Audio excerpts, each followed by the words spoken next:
That cold weather time of the year is when people start to turn up the heat on their wood stove or fireplace. However, if you are not careful, your home could be in danger. TV6's Houghton Hancock Bureau reporter Sarah Blakely took a look at what causes chimney fires and how you can prevent them from happening to you. Well, I was sitting here watching the football game and heard it come snap and pop, and I could hear it coming from the stovepipe, so I pulled the stovepipe so I could see in the chimney and had flames. It happens more often than most think. Chimney fires are common this time of year as the weather encourages people to cozy up around the stove.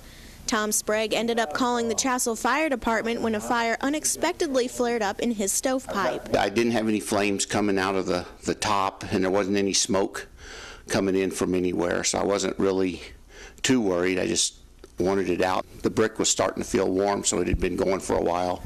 Better safe than sorry. Dan Riutta, owner of Dan Riutta Contracting, was called to Sprague's house to inspect the chimney after the incident. There's possible seepage of creosote in there, and you'd get a much better job if you rebuild that portion. He says it's a common occurrence, but 100% preventable. When you burn a stove or a fireplace that's not hot enough, it builds creosote up inside of the chimney. Now, what creosote is it's a sticky substance that sticks to the side of your chimney, and it looks like this. And what can happen is it catches fire very easily, causing a chimney fire. It actually builds up during warmer temperatures when people tend to burn their stoves not hot enough.